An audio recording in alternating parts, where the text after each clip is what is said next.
नमस्कार, मी वंशिता जाधव आपण सर्वांचे स्वराज लाईव्ह मध्ये स्वागत करते। उपमुख्यमंत्री एकनाथ शिंदे यांच्या समवेत नामदार गोगावले यांनी घेतले श्री उत्तरेश्वराचे दर्शन।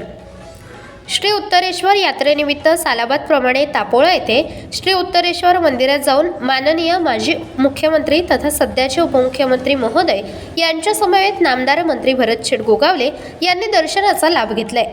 त्यावेळी श्री उत्तरेश्वर मंदिर संस्थानच्या वतीने माननीय उपमुख्यमंत्री आणि नामदार भरत गोगावले यांचा सन्मान करण्यात आला।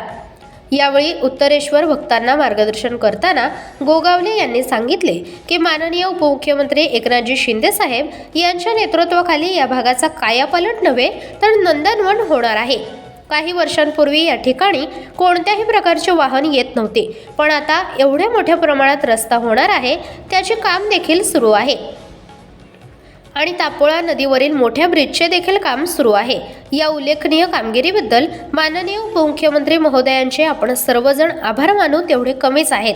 तसेच आपल्या माननीय उपमुख्यमंत्री महोदयांनी श्री उत्तरेश्वर महाराज यांच्या चरणी प्रार्थना केली आहे की सर्वांना निरोगी आरोग्य आयुष्य लाभो, हीच ईश्वर चरणी प्रार्थना।